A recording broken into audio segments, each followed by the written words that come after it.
पिछले क्लास में आप लोग को कहाँ तक हो गया था क्लास में? ठीक है, पिछले क्लास में आप लोग को प्रेजेंट इंडेफिनिट टेंस बता दिया गया था। ठीक है, आज स्टार्ट करते हैं प्रेजेंट कंटिन्यूअस टेंस से। कहाँ से स्टार्ट करते हैं? Present continuous tense.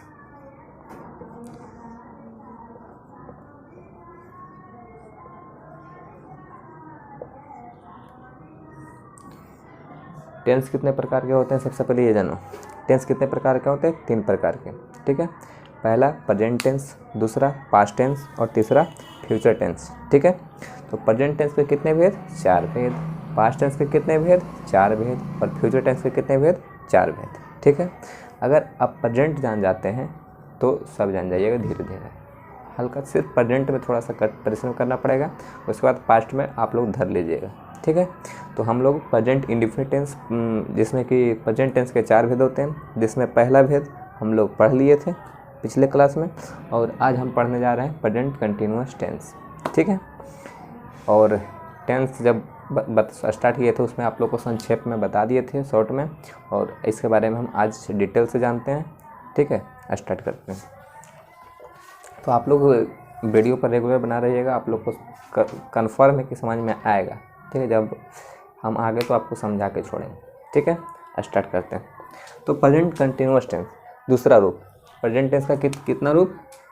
पहला तो हो गया, पहला को निपटा दिए, अब दूसरा को निपटाने चले। तो इसको भी निपटा देते हैं, है कि नहीं? तो इसको निपटा देते हैं भाई।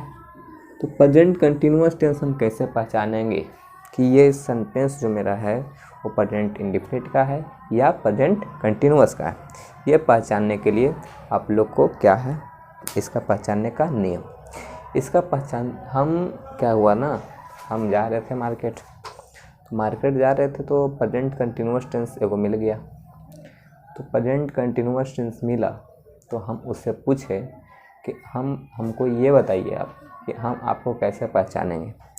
तो वो बोला, प्रेजेंट कंटिन्यूअस टेंस हमको बोला कि हमको पहचानने का बहुत सरल तरीका है। हम बोले क्या है भाई, बताओ हमको। तो वो बताया कि जिस हिंदी वाक्य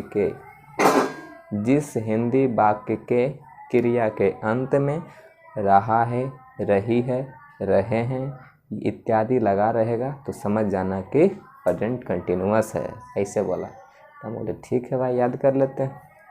तो तुम लोग भी याद कर लो, है कि नहीं? देखो बहुत अच्छा से हमको समझा दिया। जिस हिंदी वाक्य के क्रिया के अंत में, हिंदी वाक्य, अंग्रेजी वाक्य नहीं, बार बार हम बोलते हैं, क्रिया के अंत में रहा है, रही है, रहे हैं। ठीक है, रहा है, रही है, रहे हैं इत्यादि लगा रहे, उसे प्रेजेंट कंटिन्यूअस टेंस कहते हैं। प्रेजेंट कंटिन्यूअस टेंस कहते हैं। ठीक है, जिस हिंदी वाक्य के क्रिया के अंत में रहा है, रही है, रहे हैं इत्यादि लगा रहे, उसे प्रेजेंट कंटिन्यूअस टेंस कहते हैं। प्रेजेंट कंटिन्यूअस टेंस का ही एक और नाम है। क्या नाम है? किसी का 2 नाम रहता है कि नहीं? एगो के घर में सोनू है, उसी का उपनाम क्या है? हाँ, चिंटू है, पिंटू, कुछ भी रहता है।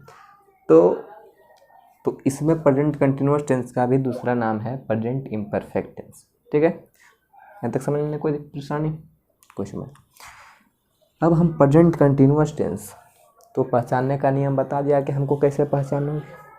तो हम उससे बोले कि प्रेजेंट कंटिन्यूअस टेंस को पहचानने का नियम हमको बता दिया, बट बनाने का नियम नहीं बताया, उसको इंग्लिश में कैसे बनाएंगे, है कि नहीं? तो उसने बोला कि आप स्ट्रक्चर नोट कीजिए। हम बोले ठीक है भाई, नोट कर लेते हैं। तो हम एक कलम कॉपी निकाले और स्ट्रक्चर नोट कर लिए।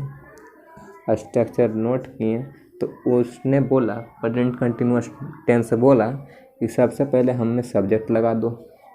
ठीक, सब्जेक्ट के बाद इज एम आर लगा दो, इज एम आर, तीनों नहीं, इज या एम या आर, जो जिसमें लगेगा वो लगाना। किस में क्यों लगता है वो आगे हम डिस्कस करते हैं, वीडियो पर रेगुलर बना रहिए, ठीक है। Subject plus is M R plus भी के साथ 4 लगाओ और ऑब्जेक्ट लगा दो। हमको प्रेजेंट कंटिन्यूअस टेंस बोला कि आप पहले सब्जेक्ट लगाइए, उसके बाद इज एम आर लगाइए, उसके बाद मेरे साथ V4 आएगा भाई। वो बोला कि V4 V3 से मेरे साथ नहीं आएगा, मेरे साथ वर्ब का चौथा रूप आएगा, उसके बाद ऑब्जेक्ट को रख दीजिए तो हम बन जाएंगे। चलिए ठीक है भाई, रख देते हैं। तो उसने एग्ज़ाम्पल समझाया हमको, एक एग्ज़ाम्पल देके बताया कि अगर एग्ज़ाम्पल रहेगा मैं पटना जा रहा हूँ, ठीक है, मैं पटना जा रहा हूँ। तो इसका एग्जाम्पल के द्वारा हमको बताया, ठीक है। तो मैं का इंग्लिश क्या होता है बबुआ, आई। मैं का इंग्लिश आई। सब्जेक्ट लग गया कि नहीं लग गया, सब्जेक्ट यही है, सब्जेक्ट वर्ब ऑब्जेक्ट हम पहला क्लास में पढ़ा दिए। तो सब्जेक्ट हो गया, सब्जेक्ट के बाद आएगा इज एम आर, तो आई के साथ आता है एम, वो हम आगे बता रहे हैं, ठीक है। बैठ कीजिए, आई एम, एम तो लग गया, कोई तीनों नहीं लगाना, कोई एक लगता है, ठीक है। अब V4, तब V4 किसको कहते हैं, वर्ब में ING लग जाता है, वही तो V4 हो गया। तो यहाँ बताओ वर्ब क्या है, जाना, नहीं ना, जाना। तो जाना का इंग्लिश क्या होता है, गो। वर्ब हो गया, इसी में हम ING लगा देते हैं तो V4 बन जाता है। V4 बनाने के लिए बताए थे, हाँ। तो ये हो गया V4, आई एम गोइंग। अब ऑब्जेक्ट, इसमें ऑब्जेक्ट क्या है, Patna, I am going to Patna. किसी को परेशानी, किसी को समस्या, किसी को दर्द, किसी को नहीं, ठीक है। यहाँ तक क्लियर, आगे बढ़ें, यहाँ तक लिखो, पहले आगे बढ़ते हैं।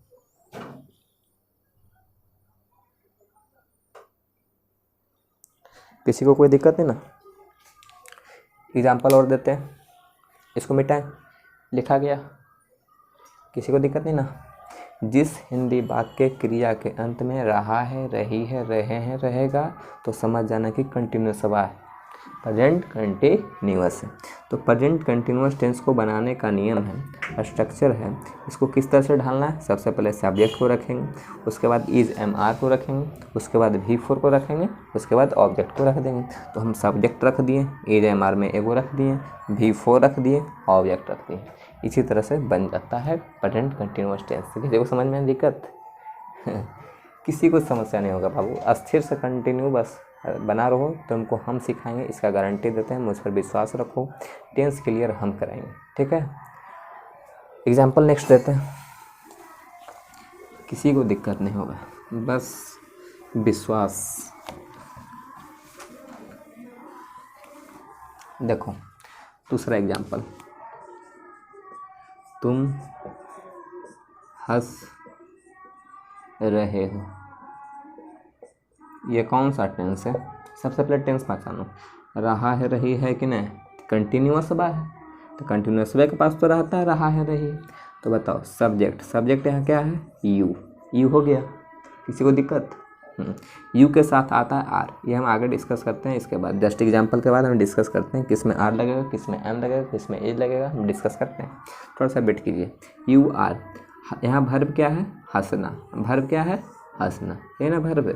तो बताओ यू आर लाफ होता है हंसना का, है, इसी में V4 ING लगा देंगे तो V4 हो जाएगा, क्योंकि कंटिन्यूअस का बोला था कि V4 मेरे साथ आएगा, समझ में रहा, तो V4 को ला दिए। ऑब्जेक्ट है इसमें नहीं, तो यू आर लाफिंग हो गया। ऑब्जेक्ट नहीं रहेगा तो नहीं लगाएंगे, ऑब्जेक्ट रहेगा तो हम लगाएंगे। किसी को समझने में दिक्कत नहीं ना, किसी को दिक्कत नहीं होगा बाबू, बस वेट करो ना, बस ठीक है। एक एग्जांपल और देते हैं, वह सो रही है, ठीक है, वह सो रही। अब बताओ वह का मीनिंग होता है दो को, एक ही आता है और एक सी आता है, ठीक है। तो ही कहाँ लगेगा और सी कहाँ लगेगा, ठीक है। जैसे किसी का 2 नाम रहता है तो घर में बुलाता है कुछ और आधार कार्ड में रहता है कुछ और, तो उस यूज जहाँ जहाँ जो यूज होता है, तो इसी तरह से वह सो रही है, इसमें ही लगेगा कि सी लगेगा। वह का मीनिंग होता है दो गो, एक ही और एक सी। तो ही कहाँ लगेगा और सी कहाँ लगेगा? तो ही लगता है मेल के लिए यानी पुरुष के लिए आएगा तो ही लगेगा। अगर स्त्री का चर्चा करेगा तो सी लगेगा। समझ में आया? स्त्री का चर्चा करेगा तो सी और पुरुष के लिए होगा तो ही। ठीक है, तो वह सो रही है तो ही तो सी लग जाएगा, क्योंकि सो रही है लड़की है, हाँ कोई लड़की होगी, वह सो रही है। सी इज, सी के साथ आएगा इज, सब्जेक्ट के बाद is M R plus V4। V4 क्या है? वर्ब। वर्ब कौन है? सोना। तो सोना का इंग्लिश होता है स्लीप। इसी में ING लगा देंगे तो V4 हो गया। हो गया कि नहीं हो गया? ऑब्जेक्ट है इसमें? नहीं है, ऑब्जेक्ट को ससुरा छोड़ देंगे। अगर रहता तो लगाते, नहीं है तो नहीं लगाएंगे, क्या दिक्कत है कि नहीं? अब नाश्ता में जो रहेगा वही ना खाओगे कि जो नहीं है वो भी खा जाओगे? इसमें ऑब्जेक्ट नहीं है, नहीं लगाएंगे, कोई दिक्कत? आगे बढ़े, यहाँ तक clear? Subject plus is M R plus V4 plus object, यहाँ तक क्लियर सबको? आगे बढ़ते हैं।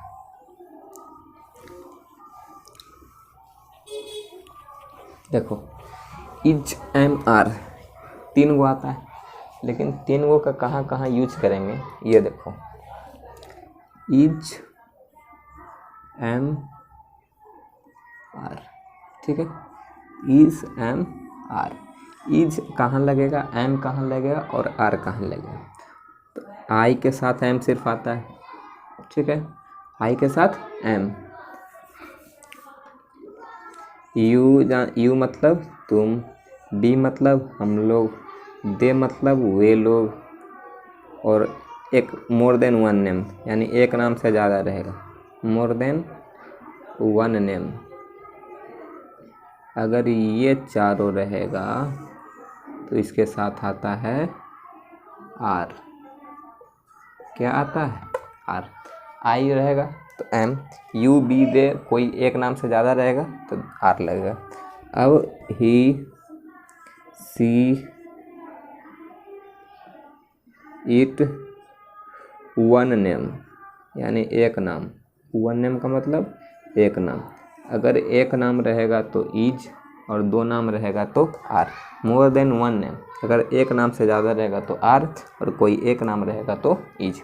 ही सी इट कोई एक नाम रहेगा तो is, you be they more than one name यानी एक नाम से ज़्यादा रहेगा तो आर। यहाँ तक किसी को दिक्कत? समझ नहीं गया? तो एम इज आर कहाँ लगता? जो हो गया चर्चा, खत्म हो गया। आगे बढ़ें, आगे बढ़ते हैं। यहाँ देखो इज कहाँ लगता है, एम कहाँ लगता है, आर कहाँ लगता है, डिस्कस हो गया।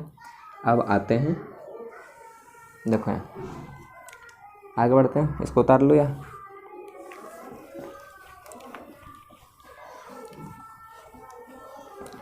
इज एम आर की चर्चा हो गई। अब एक एग्जाम्पल और दे देते हैं। देखो यहाँ राम और सोहन खेल रहा है। राम और सोहन खेल रहा है। यहाँ बताओ एक नाम है कि दो नाम? 2 नाम है तो राम और के English and Sohan, Ram and Sohan लग गया।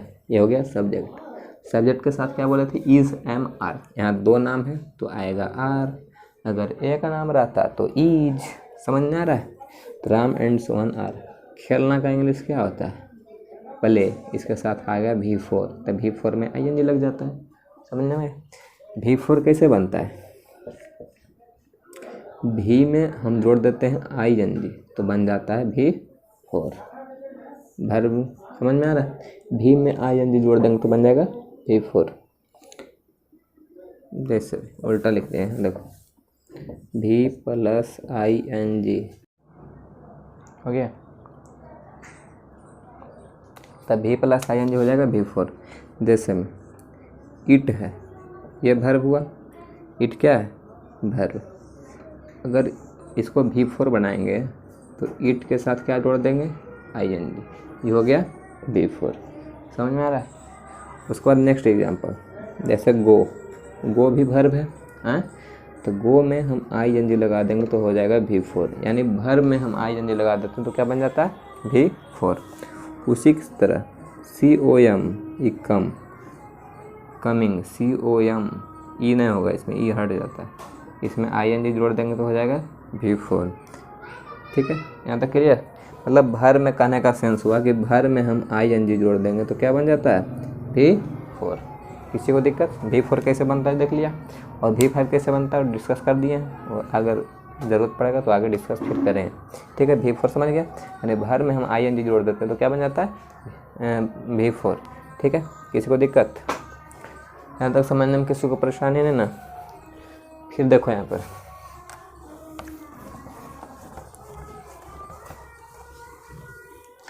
तो हम लोग प्रेजेंट टेंस के कितने भेद होते हैं, 4 भेद। प्रेजेंट टेंस के कितने भेद, 4 भेद, जिसमें कि पहला आप लोग को बता दिया गया है present indefinite tense, present indefinite tense, और दूसरा बताया गया है प्रेजेंट कंटिन्यूअस टेंस। दूसरा क्या बताया गया, प्रेजेंट कंटिन्यूअस टेंस। इसका स्ट्रक्चर बनाने का नियम बताए थे, सब्जेक्ट प्लस V1 या V5 प्लस ऑब्जेक्ट। इसमें आप लोग को ये भी बता दिया गया था कि V1 कहाँ लगेगा और V5 कहाँ लगेगा।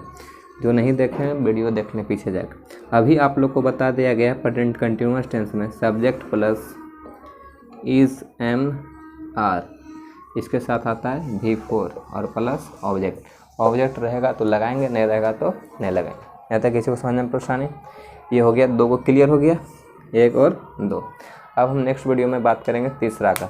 तीसरा होता है प्रेजेंट परफेक्ट टेंस। ठीक है, ये दोनों क्लियर हो गया तो तीसरा भी क्लियर हो जाएगा, बस रेगुलर बना रहिएगा। ठीक है, इसके बाद यहाँ तक किसी को समझने में परेशानी होगा तो आप लोग बताइएगा, फिर हम आप लोगों को इसको डिटेल से फिर बताएंगे।